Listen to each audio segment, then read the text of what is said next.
The Team Never Quit podcast is sponsored by Navy Federal Credit Union. At Navy Federal Credit Union, they don't just serve the Navy, they also serve the Army, Marine Corps, Air Force, Coast Guard, and even the Space Force. Learn more at NavyFederal.org.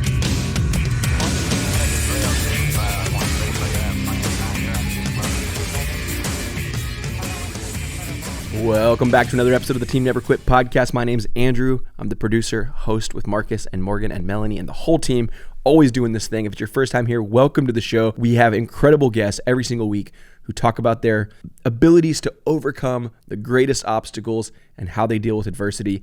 This week is no different. It's part 2 of the Marcus and Amber Capone episode. If you are just now tuning in, if you missed last week, you're going to want to go back to last week's episode, check out last week's episode with the part 1. Today, we're picking up where we left off. If you haven't already, make sure you follow us on YouTube. We've got almost 100,000 subscribers where we release new videos every single week. If you want to see what we're doing in the studio, you can watch them there. And thank you to our Patreons. Our Patreon members are who allow us to put on new shows every single week. We're so grateful for them. If you want to become a Patreon and get access to exclusive content, cool merch that you can't get anywhere else, and even a limited edition challenge coin, then you're going to want to join us at patreon.com/teamneverquit. Again, today's part 2 of the Marcus and Amber Capone episode. Just to give you kind of a brief background, they are the founders of VETS, a nonprofit organization that they're using to help with the growing veteran healthcare and suicide crisis in the nation. You're not going to want to miss this episode. Let's jump in. I just grabbed this dude, lift him up in the air. This is a student. Body slam him on his back in the sand. Everybody just like stops what they're doing. The instructors are like, what the fuck is he doing? I put my knee on his chest and I'm like, you motherfucker, you're wearing that name tag. And I'm like, the shit that I'm watching. And, it just, like I snapped. I'm like, oh, I don't think I should be doing this. I came to and I got up and one of the civilian government workers, like a GS or whatever, came over and was like, hey man, you can't do that to the students. Like if you're going to body slam a student, like make sure you're down the beach away from the flagpole. Like you can't do it right in front, Yeah. And I'm like, yeah, totally at a person, shouldn't have done that at all. But like, it just was wrong place, Did you explain to him like? Yeah, I told him, he knew exactly. I'm like, hey, his name, he was wearing a name tag Harris, and it just fucking was not right at the time. But that's what happens when like there's not a lot of support mechanisms in place, and you take someone from multiple combat deployments and put them in a completely different environment, like without any really adequate support mechanisms. And like what you just described, we were also getting that sort of like impulsivity or anger outbursts at home. And so it was like, what makes sense? We didn't, I almost craved like going back to the dysfunction because I knew how to live in the dysfunction. I did not know how to live with him being at home. I did not know how to have him in the house. I did not know how to co-parent with him or, gauge his moods. He wasn't traveling anymore. So it was really challenging to go from, that sort of a tempo to like, boop, nothing. Mm-hmm. And I think we just thought, like, oh, if we have a change of scenery, things will get better. If he's not deploying, things will get better. If he gets out of the Navy, things will get better. And so he was medically retired. Well, let's back up. Let's back up a little bit because so I left first phase, went over to SQT for a while, and that was great. Got to teach tactics, which were, I thought a little bit more my speed. So I went over to assaults and worked for some really great people, and then I took over, which was fun. But I was really struggling, and one of the head shed said, "Hey man, I think you should go see why don't you go talk to the command psychologist? Like I think you need to, just get an opinion, because you're obviously something's wrong." So I went over there, and he was like, "Yeah," he's like, "Man, these last couple of years have been." He's telling me this. He's like, "Man, these last couple of years have been crazy." He's like, "You guys come in here with all the same things. Like you're like there's some real shit going on here." Goes, initially we thought you were like, what is this? But like you all are showing the exact same symptoms. You're going through the same things. So I think that's when I first got put on my first antidepressant. Yeah, he said, guys don't even tell me their symptoms anymore. I just tell them, this is probably what you're dealing with, right? Da, da, da, da, da, da. And yes, yes, yes, yes, yes, yes, yes. So he actually recommended that you go to NICO because you were thinking about doing a med board. And so Marcus was at NICO for 30 days and they do, like a top to bottom. And he came home on like 7 or 8 prescription medications, and he had never been on a prescription. I mean, he had been hurt multiple times. He had never been on, he wouldn't even take, what was prescribed in the Navy. And he's getting out of the Navy and they're like, goodbye, here's your, 7 or 8 new prescriptions. That was in 2012. Melanie. Yeah, it's 2012. So. And then he was med boarded in 2018 or 2013. And we stupidly thought that we would move to LA and be a normal family. Hold hands and skip around and everything's good after that, Wear right? flower crowns. Yeah, it was not that. So we moved to Texas in 2014 and we made that decision based on a few things. It was like, California it's tough to raise kids and it's very expensive. And so I just wanted to be in a good place. I wanted to raise my kids in a really good place. I didn't know if we would last. I didn't know if he would last. I just knew I need stability. And everyone that he served with that was from Texas, like, the best person ever. So we knew schools were good. We knew cost of living was good. And we moved here. And when we moved here, the wheels completely came off. Yeah. Yeah, I was, at the time, I'd finished grad school at USD in San Diego and then went to work for Merrill Lynch up in Beverly Hills. So I was commuting in like 45 minutes a day from the Valley. Sometimes up to 2 hours of traffic. Yeah. And so it was just a shocker leaving the teams and then going to that environment, especially. I think like moving down here might be one thing, but drop you in the middle of Beverly Hills with some of those type of individuals were a different. People that have no concept. It was a different. What you've been it was through. different. It was a shocker. People I worked for were incredible. They were so good. I still speak to them this day. But everybody else. So I left there about a year later and joined a firm in New York City, Fortress. But what we did is we were building 2 companies in North Carolina. So I started commuting from LA to Raleigh-Durham, like red eye, weekly. And like that was just impossible. I just couldn't keep up. And so they said, hey, move to North Carolina or move anywhere in the country you can run business development. So we decided to come to Texas because Amber's dad at that time just got hired as the offense coordinator at UT. They all, the whole coaching staff from Louisville were Pop Watson, Coach Pop was coaching at the time. They came, who's the head coach, Amber? I'm losing. Charlie Strong. When Charlie Strong took over, her dad came in as a coordinator, quarterbacks coach. So we were like, maybe we'll come here to Texas and, it'd be good place. The kids could see grandpa, Amber could see her dad.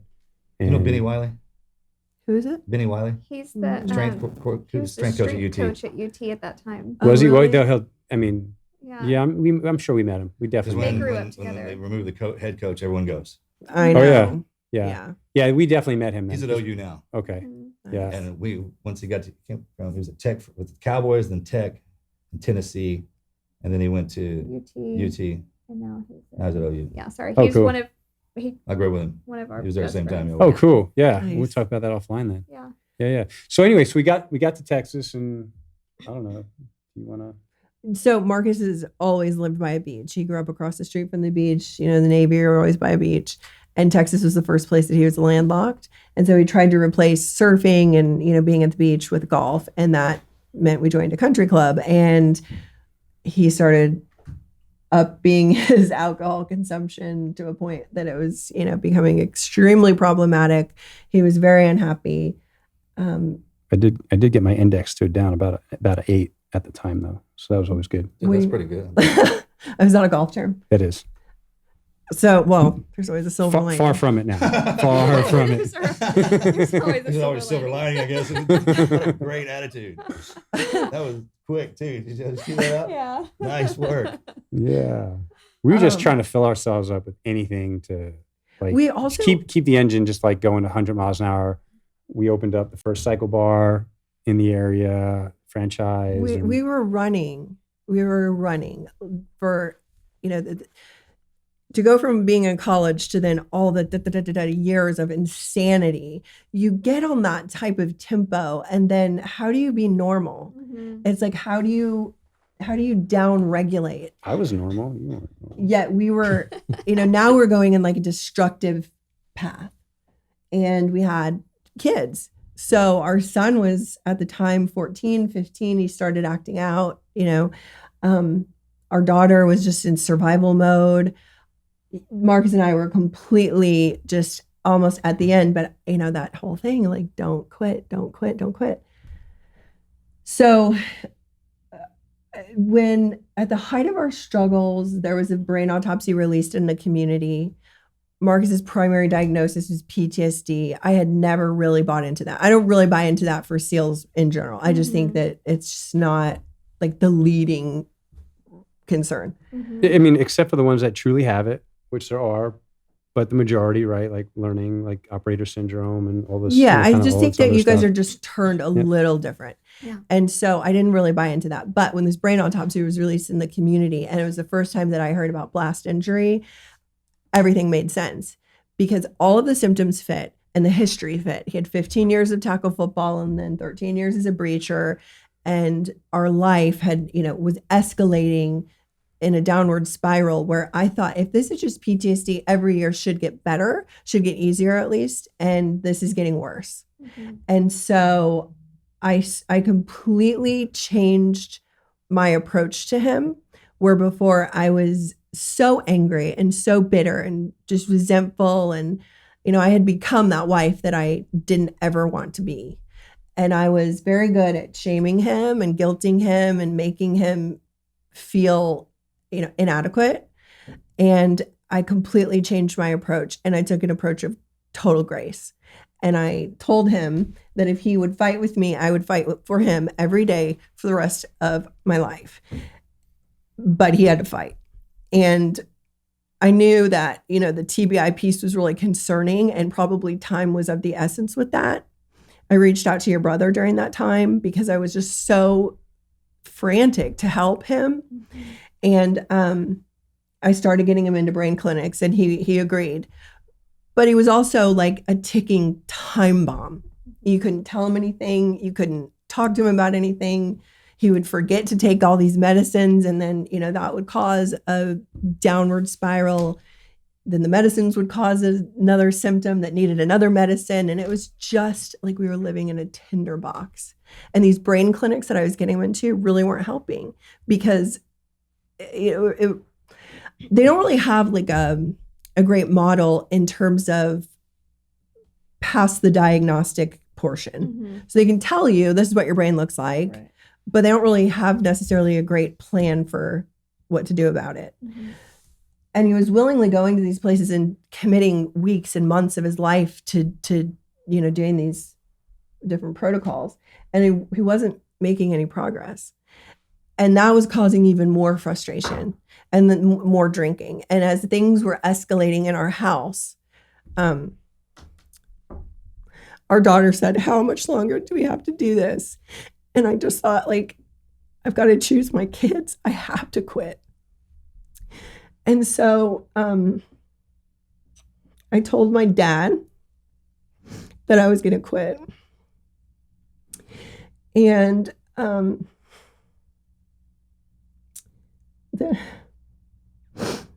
I just knew if I did, I never wanted to. I never wanted to quit. And I knew if I did, that I was probably going to live the rest of my life thinking there's probably something more I could have done. My kids are going to have to live the rest of their lives without a dad. And I love him. Like, I never wanted to quit. And I remembered that one of our friends had done a treatment that was very foreign, super weird in Mexico. And I thought, if nothing else, I just want to know that I tried it all. And so I convinced him to go. and absolutely changed his life and saved his life and saved our family. And immediately he's like, every guy needs this. We've got to pay this forward. The end. I've never heard of one person doing that where they didn't come out 100 times better, 1,000 times better. I haven't heard that. It's wild. It's pretty wild. So what was your experience like? Who did you go with, and what is the experience? I was like Mark 1 motto, guinea pig. We knew somebody before us that had gotten better, and I just thought it was crazy. How can you take a pill and after a weekend be completely different from what you were before? And so, and first off, so here we're talking about psychedelic-assisted therapy here, right? We're talking about psychedelic medicines.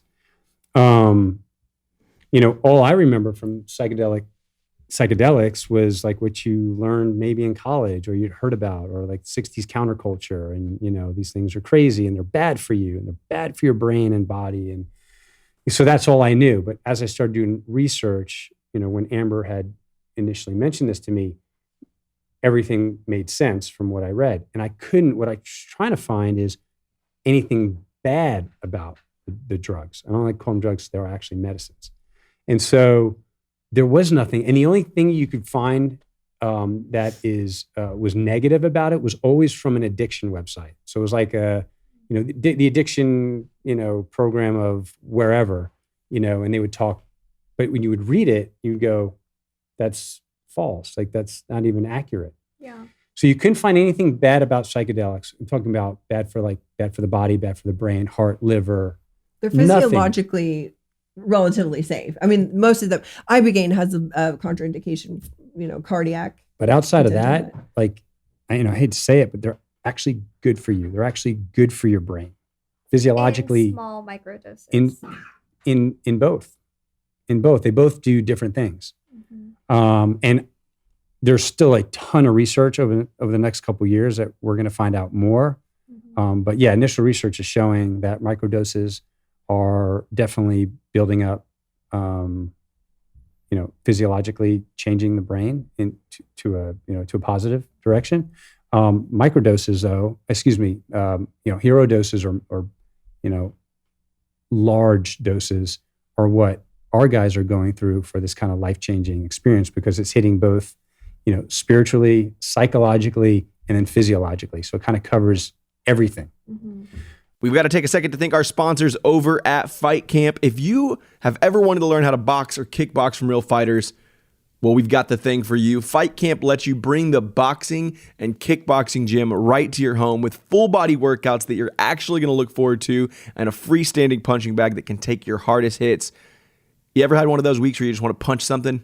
Well, Fight Camp's going to let you do it. It is made for beginners to experienced boxers who want to box from home, with several different paths you can follow that are going to teach you the skills along the way, paired with workouts that are going to reinforce your new learnings. There's also new content being released every single week that covers a range of easy to advanced skills, and it comes with all the gear you need to box at home, including a freestanding punching bag, boxing gloves, quick hand wraps, and their unique punch tracking sensors that challenge you to hit the minimum amount of punches each round and allow you to track your boxing and kickboxing journey. That is my favorite part.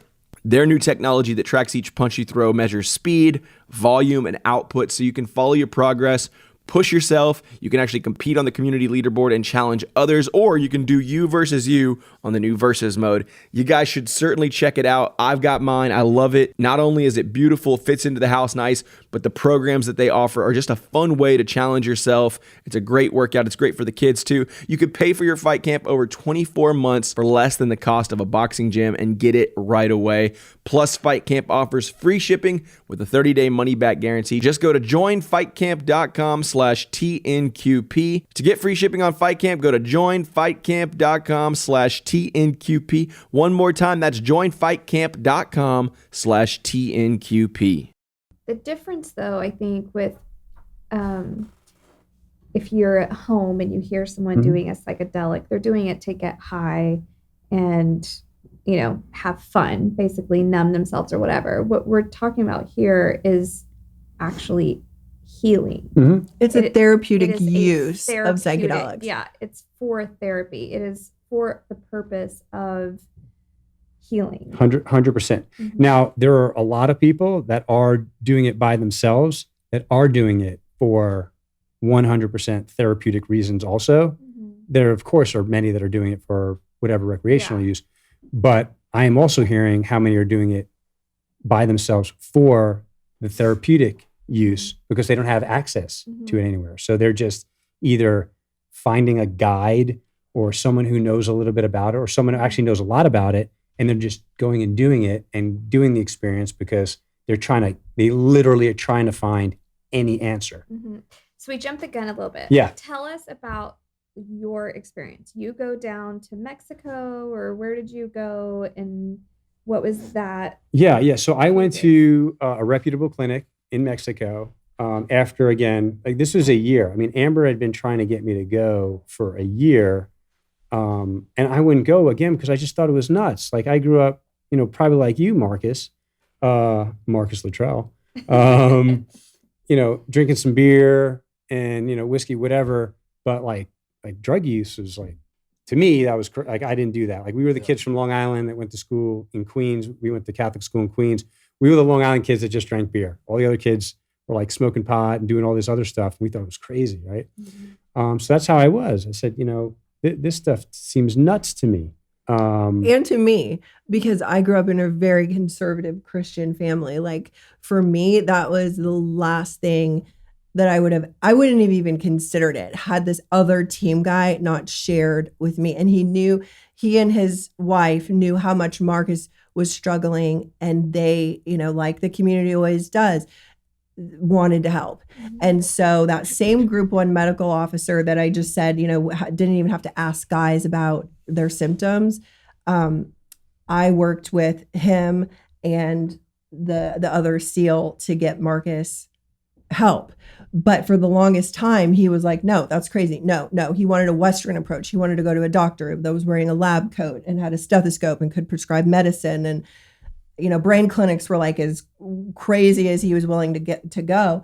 But when you get to a point where you've tried everything, you are literally so desperate.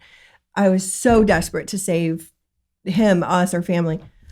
It was like, whatever. It's all out the window. I went to 5 brain clinics. I actually went to one of the top, I don't want to talk about it here, one of the top in the world. Still the same. Like, they were all the same. Somebody, thank goodness it wasn't coming out of our pocket. All these foundations were set up, but each one was, 15 to 30,000 a pop, right? For a week or 2 weeks or whatever it was. Think about the amount of money that was spent and still like got nowhere.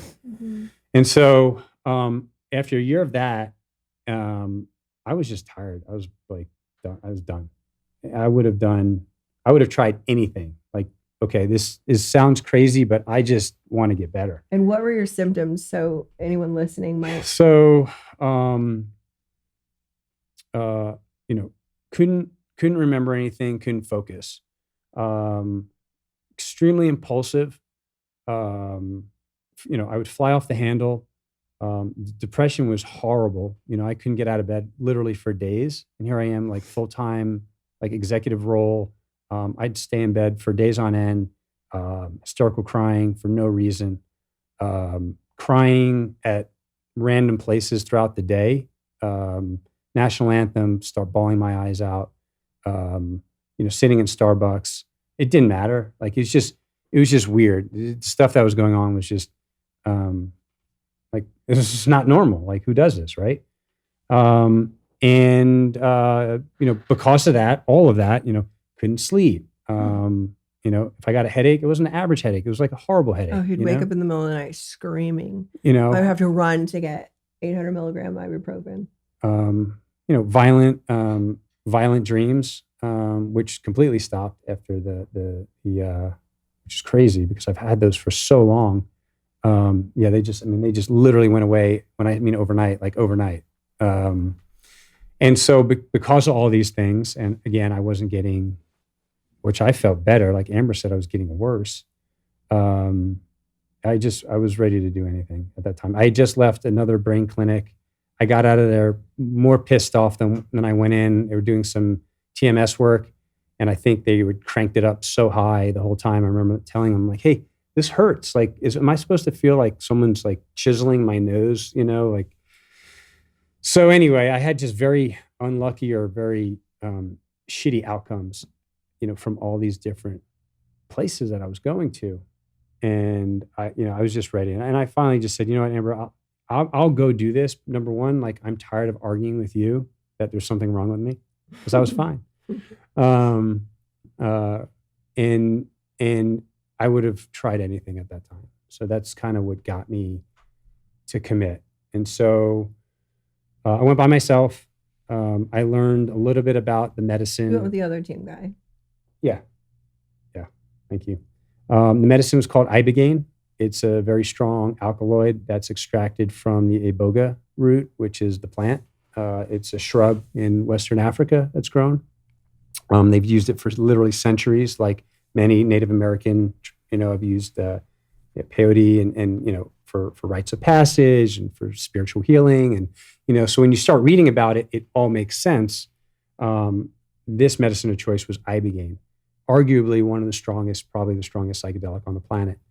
You go for a 12-hour, roughly 8 to 12-hour experience, maybe 4 to 6 hours of like peak, really intense. It's like an awakened dream state. How is it administered? It's body weight. So the medicine is by body weight. You take it in like a capsule format. So it's a pill. It's a pill. Yeah. So if you weigh, 230 pounds, or if you weigh, 100 pounds, your doses are going to be. I wish I weighed So 100 pounds. You like how I did that, right? I was like 100 pounds, They maybe 110. They're dehydrating the root, or they're extracting. You don't know. Well, Dr. Capone, in all my experience at med school, no, I believe the shrub is like ground. The root. The root, and into a powder. But then, like I said, however they take out alcohol, like CBD or CBN from cannabis, or THC, like just that's what they do with Iboga, and it's Ibogaine. And I think there's about 13 other or 12 other alkaloids. I may be wrong on that. But there are other alkaloids in Iboga that are just as good for different properties, addiction. So Ibogaine is one of the like leading, if not the strongest drug on the planet for addiction. Why? Yeah, because I've Googled it, and when I Google it, most websites come up. Pretty much all websites that come up are for addiction facilities. Yeah, it's incredible. Like most of the team guys that have been treated, half of them come out and never want to touch alcohol ever again. Some of them just completely stop drinking forever, literally from one dose. Now, not everyone's like that, but again, this is the type of things that are happening. So it's super exciting that these medicines are out there. So you take the pill, you put eye shades on, you put like noise canceling headphones on, and you basically are listening to like a meditative type of soft kind of spa music for the next 12 hours.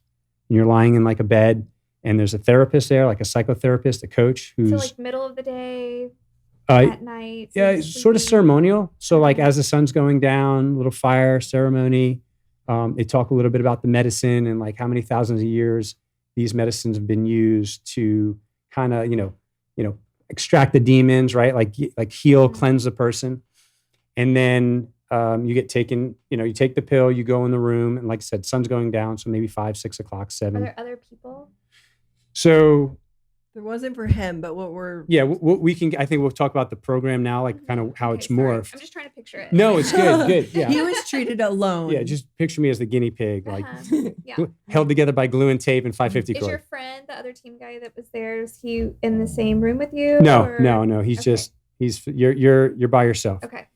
But you are with your therapist, Mhm. because that therapist is not just a therapist or coach. It's a psychedelic-assisted therapist. It's someone who understands psychedelics, has been through treatment and training, has guided, thousands of visits before that. And so it's like your sensei. It's like your master that, whatever you're experiencing, they have the answer. They know. So this person helps guide you through that experience, because some of them are gnarly. I mean, they're going deep into some trauma. And if you don't understand that, you can you could be like a wounded soul. And so that person there is helping you like through the experience. Like, why did I just talk to my best friend that I watched die on the battlefield, and say, well, that's obviously that is a sticking point in your subconscious that's affecting you. And, the drug wanted you to see that, and kind of helps you, like coaches you through the experience, because you see stuff from childhood, you see stuff from war. Do you mind telling what you saw? I mean, everything. I mean, I saw a little bit of childhood, not really. Like, so I don't think my childhood was like super effective of what was going to, I think everything happened for me was more probably, maybe TBI related. A lot of, stuff that happened in the teams. I definitely did see there's a lot of like fighting and, gory, like, knife fighting and shooting and just like weird type of like images and those type of things. I did talk to myself when I talked to my dad who passed.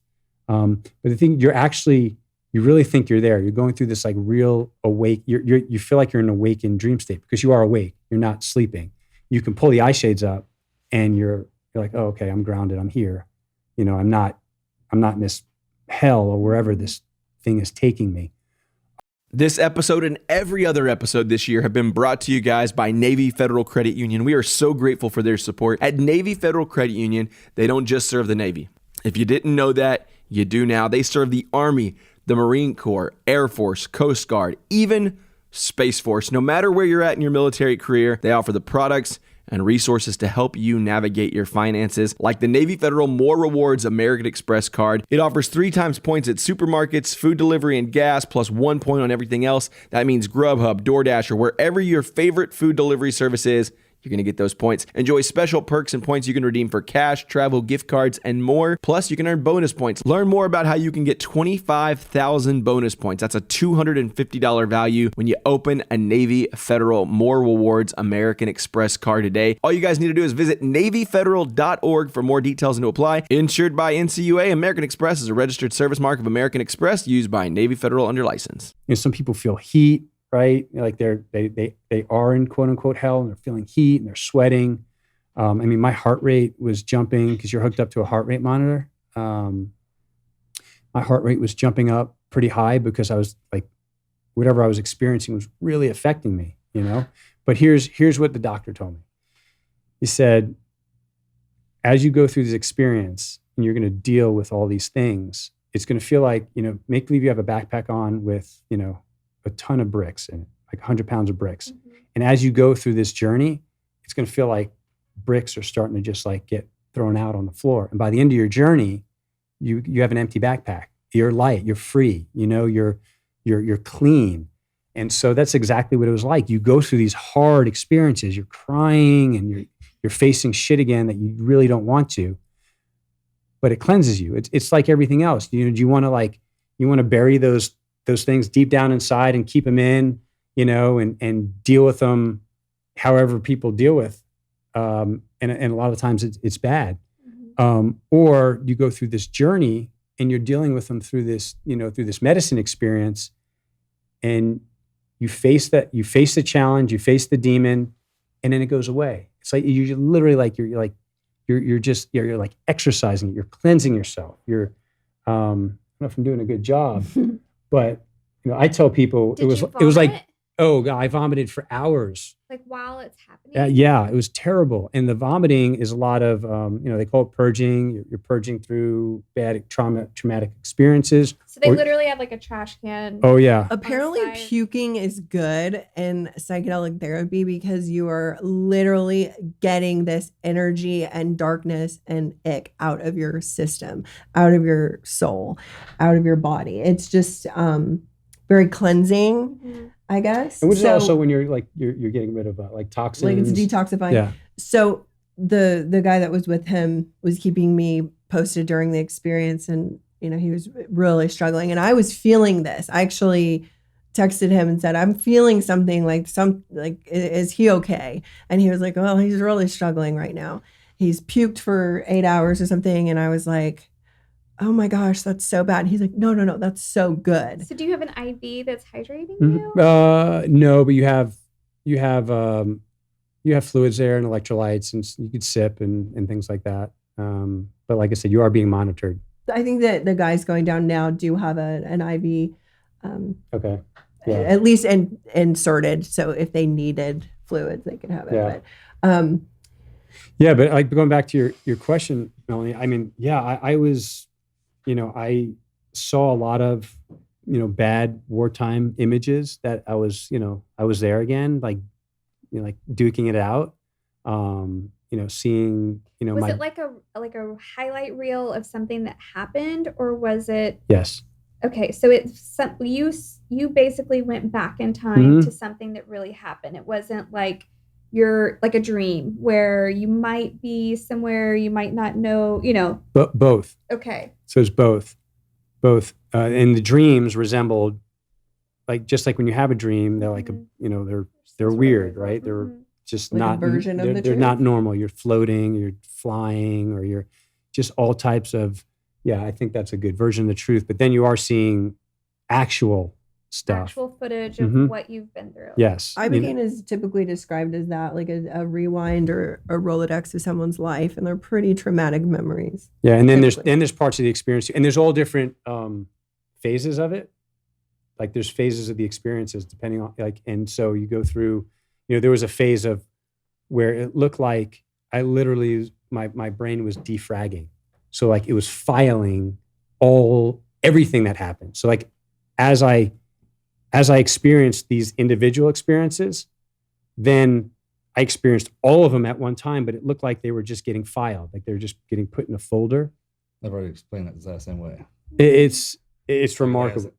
It literally flicking through. It's remarkable what and then the puking, and then the therapist trying to explain to me as this is going on, and then He had no idea what he was signing up for. Remember that. Did you want to at any point want to just take the shades off and get up and walk around? You can't. No. Don't do that. No, you're messed up. I mean, so first off, it throws off your equilibrium. So you're pretty much in bed. If you have to go to the restroom, that's Charlie snorting. Just don't let anybody think of it. That's what he does. He just wants to let everybody know he's here. You get up to go to the restroom. You have to be walked there. Your balance is all off. Yeah, and so like they walk you to the restroom, but you don't want to move. But you do want to take them off sometimes because it gets too intense. Like you really feel like you're there, and so that's hard. I mean, we're talking about guys that have talked to their dead buddies that they served, they were with on deployment, having full-on conversations with them, saying, "Hey, man, it's okay. I'm good. You can move on now." These are the things that you experience. So when it's done, besides feeling like complete crap because you just threw up for a bunch of hours and you just experienced shit that you can't even believe that you just experienced. As you start to get some food in you and some water, I slept. So I started Friday night. I slept all the way to I saw you on Saturday night. Saturday night? Mm. Okay. So I slept all day Saturday. You were, I saw you came down the hall. You were in the room for 5-10 minutes, and then you went back to bed, and then I saw you the next day. Okay, yeah. So I was out of it. So basically Sunday, I came through, started feeling better, but I just felt like, you just feel a glow when you're done. You're just he was glowing. You're like, oh, this is good. Like, this is definitely, there's something here. Yeah. I felt like seeing him then was like seeing him before he was a SEAL, and there was just this innocence back. There was a happiness, and Marcus was always so cool. He was cooler than cool. And he had become wound so tight, and he was just back. Yeah. Did you have any spiritual experience? Did you absolutely feel like God was telling you it was okay or whatever? Yeah, I felt like I was, with God the whole time, through that, and I points of actually floating up to heaven and just being there and seeing white lights and hugging and love. And it was just a roller coaster of things, for me. Nothing was ever, for me, I didn't go through it in stages of some people actually went through like different stages where they just kept going through different stages of lives. And me, I felt like it was more of a collage, of things thrown at me. And so I would, I'd have like this, I don't know if it was like angel or white, but like I could picture it now. And it was just, again, it's your mind just saying like, hey, you're good. You're free. Like, I got you. I took all the rocks out of the bag and you're good now. And that's, again, our minds there's still a lot to explore. And so I think that was the part where it was telling me that, hey, you're healed, you're good. And, hopefully you don't have to go visit any of that stuff again. But, that's a common theme that's coming out, that we're hearing, and we can get into when we went into action and got real serious about paying this forward. But for those that we sponsor going through, they've said the same things. There's general themes that come out, which is like, I feel free. I want to live again. There is a God. We're all connected. And Ibogaine has been described a certain way, a Rolodex of one's life. And then the second medicine that's used is more of like a spiritual molecule. And so guys have described a literal feeling like they literally died and they've come back. And like what they're describing is an ego death. So, ego in the teams is necessary, but ego, that same ego for the rest of your life could actually be a detriment. So that, the death of the ego is allowing them to really live a vulnerable and authentic life from that point forward. Not that it's a one and done, not that it's a miracle cure, but it clears so much space for healing. There have been guys that have come through and turned from their faith, had no faith, full on like atheist. And, they're like, no, there's a God. No, that I want to know more about this. And so the healing that we're seeing is happening on a psychological level, whether you want to call that PTSD, repressed trauma, whatever, and a physiological level, because everyone is reporting massive cognitive improvement. I've seen it. I mean, that's the most incredible thing for me. There's an addiction piece because Ibogaine is so profound in addressing addiction. So if guys are coming in with alcohol issues or opioid issues from injuries in the military, that's no longer an issue. And then there's a spiritual healing that's happening. And for me, that's probably the most important thing and the most incredible thing. As a Christian, I had a really hard time wrapping my head around what is this, because I have never done a psychedelic. I'm completely opposed to drugs. I don't feel like this is that though. But it took a long time for me to get there. After Marcus came back, I was like, what just happened? I was so grateful, but my mind was blown because we were in such survival fallout mode leading into this that it was like, what have we just done? Today's episode of the podcast is brought to you by Athletic Greens, the most comprehensive daily nutritional beverage I have ever tried. There's a lot of stressors in life, and with all of that, sometimes it's hard to maintain those effective nutritional habits that you need, which means you're not giving your body the fuel it needs to thrive. You got busy schedules, poor sleep, poor exercise. Maybe it's just a lot of stress, or most likely, it's probably not eating the right foods. This is really where Athletic Greens shines. Their daily all-in-one superfood powder is your nutritional essential. It is by far the easiest and most delicious nutritional habit that you can add to your health routine today and empower you to take ownership of your health.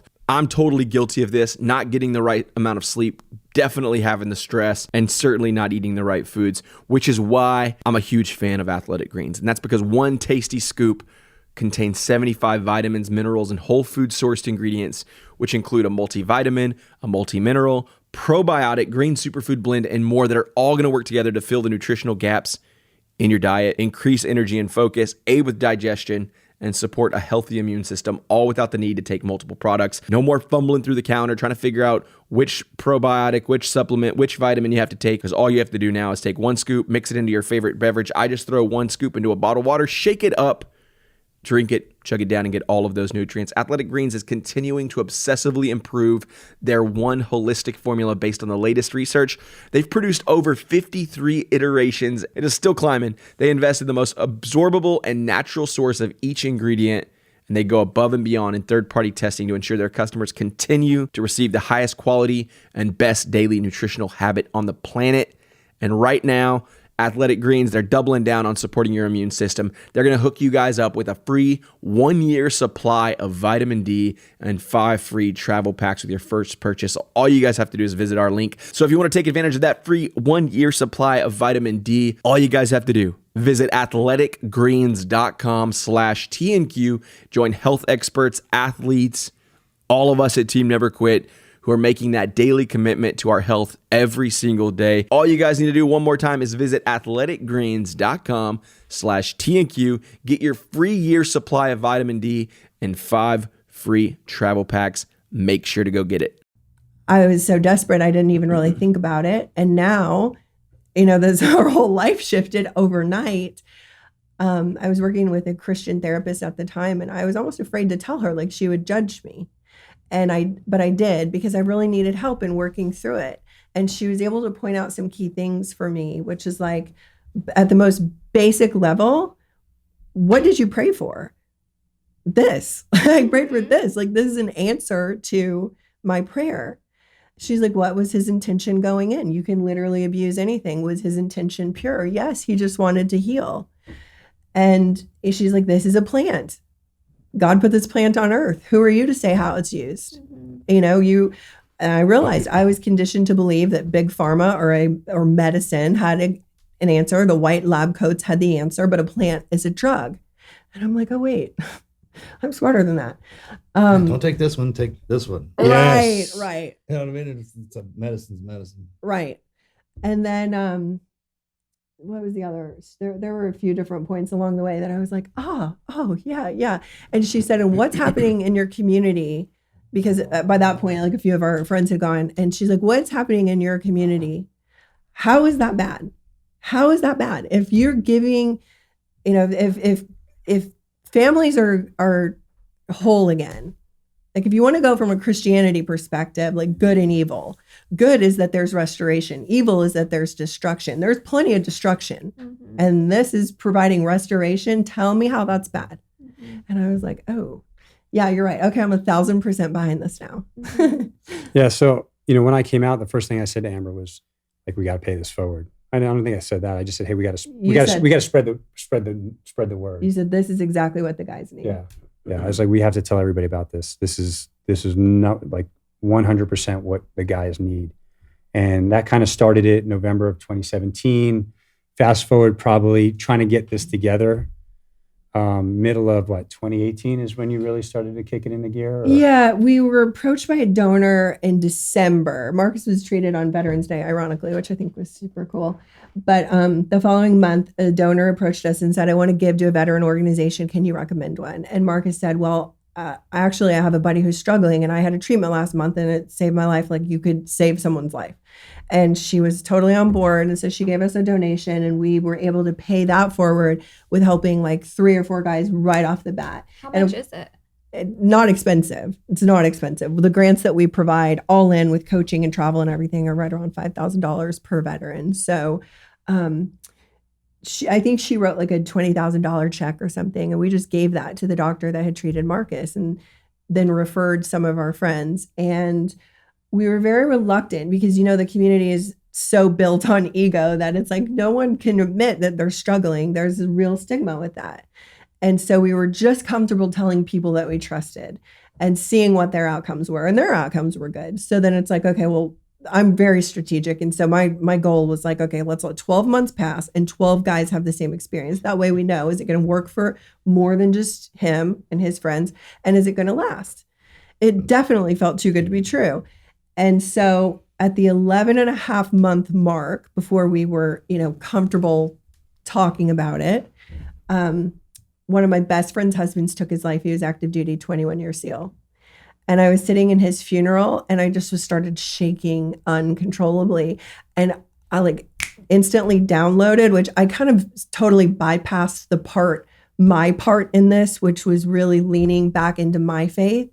It was something that I was raised with, but not necessarily like fully relying upon. I wasn't taking time for God. I was giving God my time when it was convenient. And I completely changed everything about my faith and my walk in faith. And when things really started to get bad for us, I started to dive in, and I was just in my Bible. I would sit for hours every single day is how I started my day. And sometimes it was 20 minutes. Sometimes it was 3 hours. Sometimes I was screaming, crying, writing. I just sat and I just learned to be still. And as I was becoming stiller and stiller, my life was spinning more and more out of control. But I was gaining a peace that I couldn't even put into words. And I was getting, these feelings of like, there's like relief coming. There's something big coming. But I had to stop and listen. And so I was sitting in Chad's funeral, and that, one of those feelings came over me. And when it's God, immediately. And the feeling that I had as I looked around this chapel that we've been in a million times for war funerals, and there were all the same guys there, and they had more medals, and they had more gray hair, and they looked like hell. And I thought, this is it. This is going to be the next wave of funerals for this community.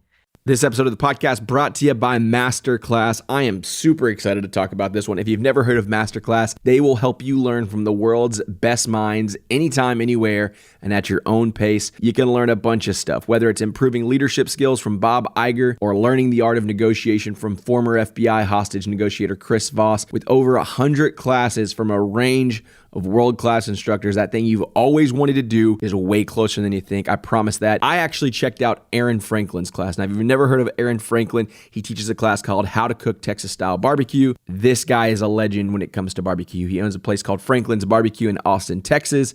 People line up every single day to get his barbecue. And I was really blown away by the depth of knowledge and the quality of the experience of everything it had to offer. Typically, whenever you take a class, you got to watch the whole thing to really get any value. But when they say learn at your own pace, they really mean it. I learned so much just from the individual episodes I was watching.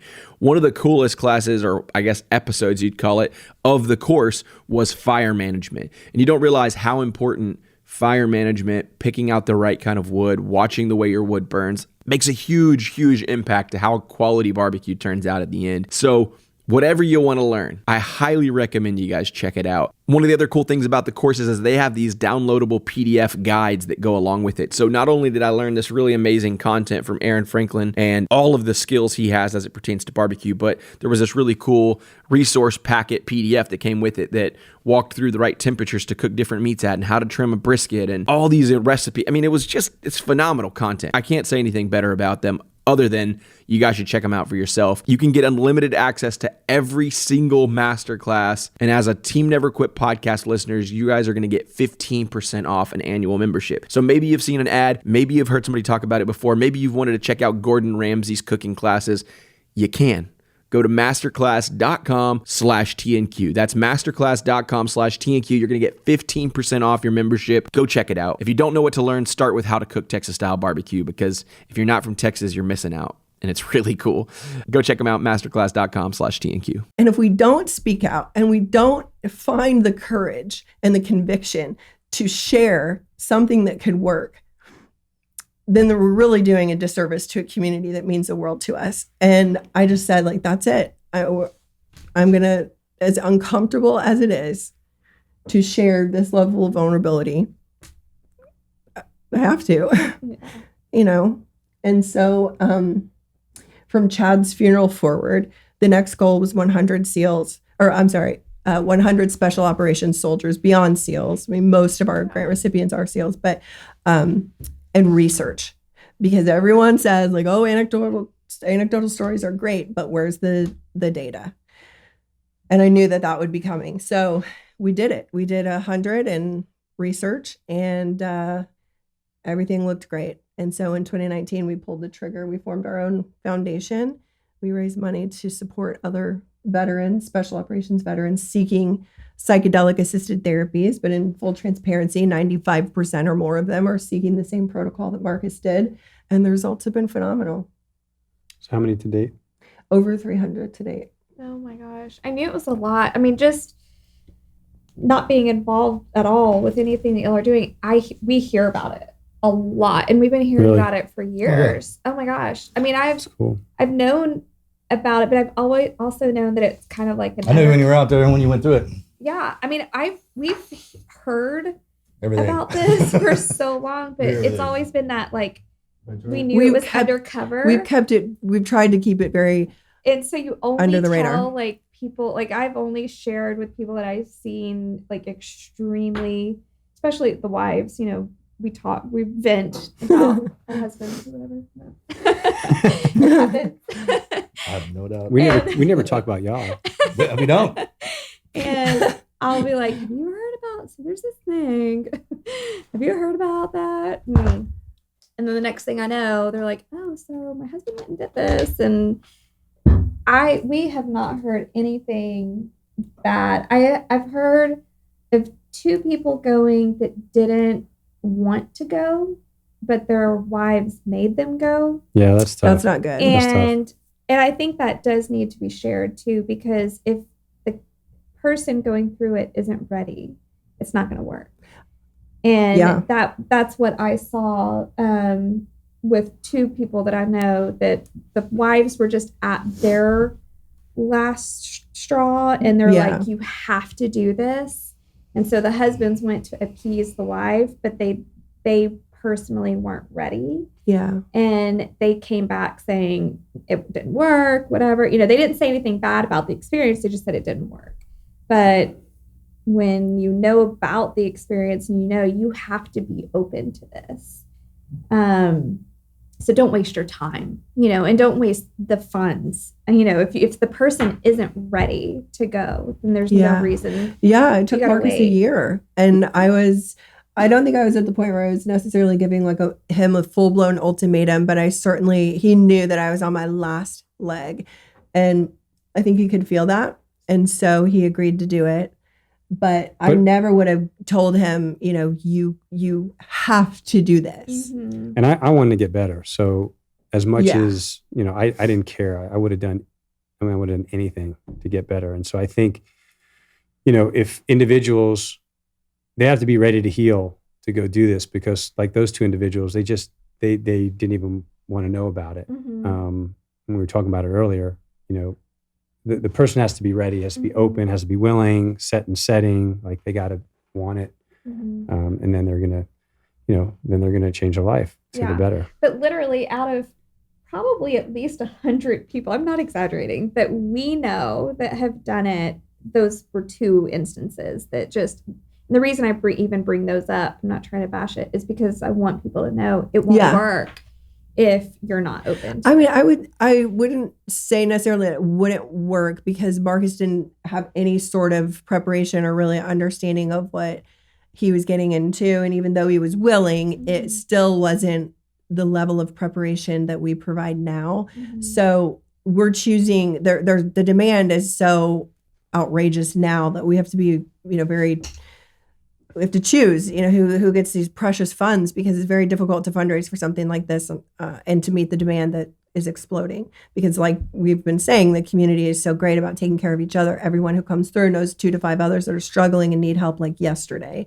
So it's made this effort just absolutely grow by leaps and bounds. And I think that those that are coming in for funding and answering, questions like, I am totally at the end of my rope and I need help, and I know how important preparation is, and I'm willing to do integration, and I want to make lifestyle changes, and I really want my family to work. Those are the people that are getting the funding because they're willing to put in the work. It's the guys that come in and they're like, I don't know what this is. My buddy said to do it. They're not going to get nearly as much from it. Yeah. And I think it's special too. I think this is like a special, it's like a, what did somebody I worked with once told me, like going to war is a privilege. It's not like I'm entitled to go to war. Like, no, that's a privilege. Like you got to earn that shit. I think this is, I wanted to do this for the guys that like you and the guys that we worked with that deserve it and like need it.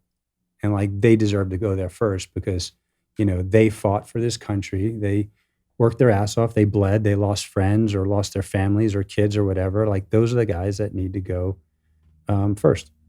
So we're here. We can only offer up so much, but I think the more we now we start talking about it, and the more politicians we can get involved, and the more that people know about stuff that's out there that really works, then we can treat a larger population. So we can, instead of treating over 300, maybe we could treat, 300,000 or 3 million eventually, right? So how are you sending like 3 guys a month, or is this like a weekly thing? How we often do typically you- support 4 to 6 guys per weekend, 2 to 3 weekends per month.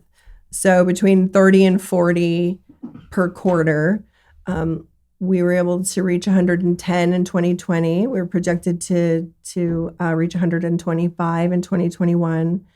And, fundraising is the biggest ongoing challenge with that. So it's really forced us out of our comfort zone. I mean, we definitely don't love, the PR tour of highlighting the struggles that we've gone through. But when you hear on Monday morning, the thank yous and the this saved my life and the letters and emails from spouses and photos of the families, I will not quit. Yeah. One of our very close friends who helped initially fundraise with us wanted us to take a different route, but we wanted to fund our guys and get them better. That was our goal. And now, like we said, we've funded over 300 guys. But their thing was, do you want to keep treating or funding individuals to go get better? Or are you guys going to get out there and start speaking and educating and bringing research in to treat, like I said, 3 million or 300 million?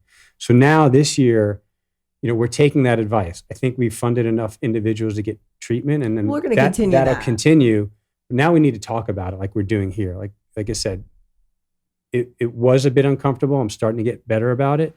But it's, I think the more we talk, the more we get out in the open, the more people learn, the more this is going to spread. And so I could get past I don't want to talk about the teams. Now I'm doing it for no, this is not about you. This is about everybody else. So what about the wives? Like, the guy goes, he has this awesome experience, and meanwhile, the wife has had her own trauma of, like you were saying, like you were at your wit's end. How do you were at the point where you had accepted, like, okay, I need to change my whole mindset. But some of the wives that are still super resentful and in that anger stage, and the guy comes home from that, how does she be supportive of him? I would say my advice from my own personal experience, I personally just let God change my heart. And I feel like, seeing Marcus through eyes of grace wasn't necessarily something that I would have been capable of doing on my own. I really had to pray about that and be intentional about that. And then when I was able to see him through eyes of grace as, a child of God, as someone who really wanted to be better, as, someone's dad, someone's son, and not, my annoying husband. Yeah. what? It shifted my perspective in a way that allowed me to think differently and to problem solve differently. And so I realize that not every spouse is going to be in that same situation. But I always think it's a good place to start. I think that starting with myself and working on my own heart and my own attitude, that was the only way I was able to get to him. Mm-hmm. And for the spouses that just really aren't there yet, we do provide resources for them through vets. So we provide at minimum a group coaching call where there's a therapist on. I'm on most of the time. And those happen once a week. And then we also provide spouse grants. So I feel like psychedelics are a vessel to higher levels of awareness and consciousness. And so some people, even people in the community, have ignorantly said, how can Amber run a psychedelic nonprofit if she's never done a psychedelic? Well, I've loved someone who I almost lost and was saved by this. So that in and of itself is enough. I attained a level of awareness and grace over the course of years that I was really working on myself. Psychedelics take you there almost overnight. They definitely do something on a physiological level, which is really compelling for TBI. But it's a lot of work. And for the spouses who are trying to support their husbands the best they can, it can be problematic when he comes home and he's done the work, he's taken the rocket ship. And it can cause issues with like, wait a minute, now I want to talk about the past. Wait a minute, now I feel like I'm not in survival mode because you're stable. Now I'm going to fall apart. Or just a complete, don't understand what he's just gone through and she's, feeling left behind. So we try to provide resources that, allow them to come alongside their spouse and not make this, use this as an opportunity to really catapult into a better relationship. Do you recommend people going back?